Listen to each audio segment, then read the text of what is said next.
Welcome, welcome to another whispered audiobook reading from Snoozy ASMR. Today we're going to be reading, or I'm going to be reading, we're not going to be reading, it's going to be me, I'm reading it. We're going to be reading A Christmas Carol by Charles Dickens. Stave One, Marley's Ghost. Marley's Ghost. Marley was dead to begin with. There is no doubt whatever about that. The register of his burial was signed by the clergyman, the clerk, the undertaker, and the chief mourner. Scrooge signed it, and Scrooge's name was good upon, change for anything he chose to put his hand to. Old Marley was as dead as a doornail. Mind, I don't mean to say that I know of my own knowledge what there is particularly dead about a doornail. I might have been inclined myself to regard a coffin nail as the deadest piece of ironmongery in the trade, but the wisdom of our ancestors is in the simile, and my unhallowed hands shall not disturb it, or the country's done for. You will therefore permit me to repeat emphatically that Marley was as dead as a doornail. Scrooge knew he was dead. Of course he did. How could it be otherwise? Scrooge and he were partners for I don't know how many years. Scrooge was his sole executor, his sole administrator, his sole assign, his sole residuary legatee, his sole friend and sole mourner.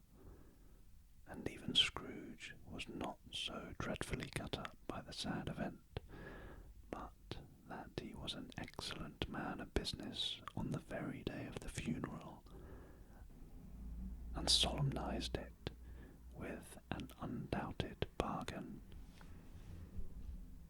The mention of Marley's funeral brings me back to a point I started from. There is no doubt that Marley was dead. This must be distinctly understood, or nothing wonderful can come of the story I'm going to relate. If we were not perfectly convinced that Hamlet's father died before the play began, there would be nothing more remarkable in his taking a stroll at night, in an easterly wind, upon his own ramparts, than there would be in any other middle-aged gentleman rashly turning out after dark in a breezy spot. Say St. Paul's churchyard, for instance, literally to astonish his son's weak mind. Scrooge never painted out old Marley's name. There it stood, years afterwards, above the warehouse door. Scrooge and Marley. The firm was known as Scrooge and Marley. Sometimes people new to the business called Scrooge, and sometimes Marley, but he answered to both names. It was all the same to him. Oh, but he was a tight-fisted hand at the grindstone. Scrooge, a squeezing, wrenching, grasping, scraping, clutching, covetous old sinner, hard and sharp as flint, from which no steel had ever struck out generous fire, secret and and self-contained and solitary as an oyster. The cold within him froze his old features, nipped his pointed nose, shrivelled his cheek, stiffened his gait, made his eyes red, his thin lips blue, and spoke out shrewdly in his grating voice. A frosty rime was on his head, and on his eyebrows, and his wiry chin. He carried his own low temperature always about him. He iced his office in the dog days, and didn't thaw it 1 degree at Christmas. External heat and cold had little influence on Scrooge. No warmth could warm, no wintry weather chill him, no wind that blew was bitterer than he, no falling snow was more intent upon its purpose, no pelting rain less open to entreaty. Foul weather didn't know where to have him. The heaviest rain and snow and hail and sleet could boast of the advantage over him in only one respect. They often came down handsomely, and Scrooge never did.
External heat and cold had little influence on Scrooge. No warmth could warm, no wintry weather chill him. No wind that blew was bitterer than he. No falling snow was more intent upon its purpose. No pelting rain less open to entreaty. Foul weather didn't know where to have him. The heaviest rain and snow and hail and sleet could boast of the advantage over him in only one respect. They often came down handsomely, and Scrooge never did. Nobody ever stopped him in the street to say, with gladsome looks, "My dear Scrooge, how are you? When will you come to see me?" No beggars implored him to bestow a trifle. No children asked him what it was o'clock. No man or woman ever once in all his life inquired the way to such and such a place of Scrooge. Even the blind men's dogs appeared to know him, and, when they saw him coming, would tug their owners into doorways and up courts.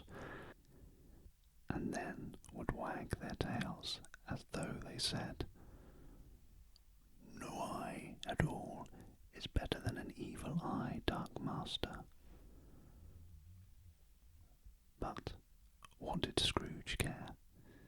It was the very thing he liked, to edge his way along the crowded paths of life, warning all human sympathy to keep its distance, was what the knowing ones called nuts to Scrooge. Once upon a time, of all the good days in the year, on Christmas Eve, old Scrooge sat busy in his counting house. It was cold, bleak, biting weather, foggy withal, and he could hear the people in the court outside go wheezing up and down, beating their hands upon their breasts, and stamping their feet upon the pavement stones to warm them. The city clocks had only just gone 3, but it was quite dark already. It had not been light all day, and candles were flaring in the windows of the neighbouring offices like ruddy brown smears upon the palpable brown air. The fog came pouring in at every chink and keyhole, and was so dense without that although the court was of the narrowest, the houses opposite were mere phantoms. To see the dingy cloud come drooping down, obscuring everything, one might have thought that nature lived hard by and was brewing on a large scale.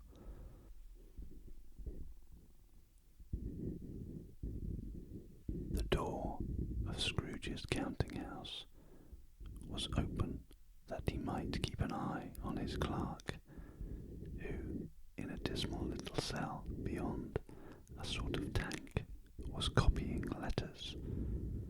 Scrooge had a very small fire, but the clerk's fire was so much very smaller that it looked like one coal. But he couldn't replenish it, for Scrooge kept the coal box in his own room, and so surely as the clerk came in with the shovel, the master predicted that it would be necessary for them to part. Wherefore the clerk put on his white comforter and tried to warm himself at the candle, in which effort, not being a man of strong imagination, he failed. "A Merry Christmas, Uncle, God save you," cried a cheerful voice. It was the voice of Scrooge's nephew, who came upon him so quickly that this was the first intimation he had of his approach. "Bah!" said Scrooge. "Humbug!" He had so heated himself with rapid walking in the fog and frost, this nephew of Scrooge's, that he was all aglow. His face was ruddy and handsome, his eyes sparkled, and his breath smoked again. "Christmas a humbug, Uncle," said Scrooge's nephew. "You don't mean that, I am sure." "I do," said Scrooge. "Merry Christmas! What right have you to be merry? What reason have you to be merry?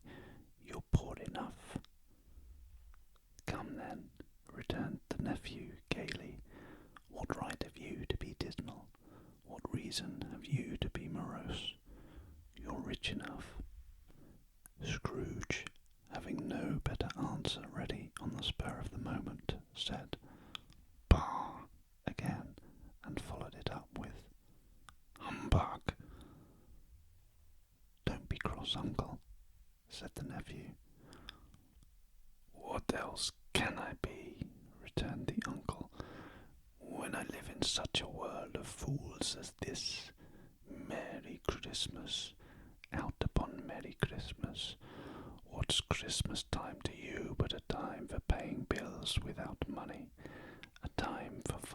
yourself a year older, but not an hour richer. A time for balancing your books and having every item in 'em through a dozen round of months presented dead against you. If I could work my will, said Scrooge indignantly, every idiot who goes about with Merry Christmas on his lips should be boiled with his own pudding and buried with a stake of holly through his heart. He should. Uncle, pleaded the nephew. Nephew, returned the uncle sternly, keep Christmas in your own way, and let me keep it in mine. Keep it, repeated Scrooge's nephew, but you don't keep it. Let me leave it alone, then, said Scrooge. Much good may it do you, much good has it ever done you. There are many things from which I might have derived good, but which I have not profited, I dare say, returned the nephew. Christmas among the rest, but I am sure I have always thought of Christmas time when it has come round, apart from the veneration due to its sacred name and origin, if anything belonging to it can be apart from that, as a good time, a kind, forgiving, charitable, pleasant time, the only time I know of in the long calendar of the year when men and women seem by one consent to open their shut-up hearts freely, and to think of people below them as if they really were fellow passengers to the grave, and not another race of creatures bound on other journeys. And therefore, uncle, though it has never put a scrap of gold or silver in my pocket, I believe that it has done me good, and will do me good, and I say, God bless it. The clerk in the tank involuntarily applauded, becoming immediately sensible of the impropriety. He poked the fire and extinguished the last frail spark for ever. Let me hear another sound from you, said Scrooge, and you'll be keeping your Christmas by losing your situation. You're quite a powerful speaker, sir, he added, turning to his nephew. I wonder you don't go into Parliament. Don't be angry, uncle. Come, dine with us tomorrow. Scrooge said that he would see him. Yes, indeed he did. He went the whole length of the expression, and said that he would see him in that extremity first. But why? Cried Scrooge's nephew. Why? Why did you get married? Said Scrooge. Because I fell in love. Because you fell in love, growled Scrooge, as if that were the only thing in the world more ridiculous than a Merry Christmas.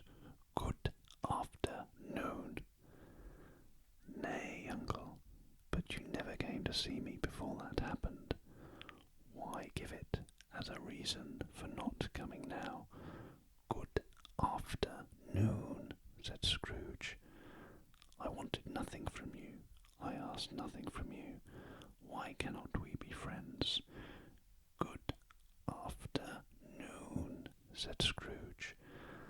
I am sorry with all my heart to find you so resolute.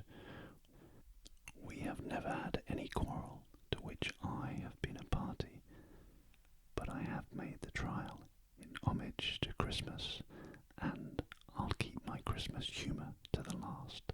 So, a Merry Christmas, uncle. Good afternoon, said Scrooge, and a Happy New Year. Good afternoon, said Scrooge.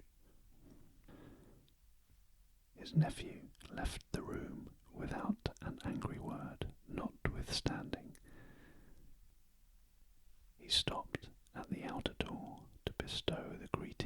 the season on the clerk, who, cold as he was warmer than Scrooge, for he returned them cordially. That was the end of part 1 of A Christmas Carol. As always,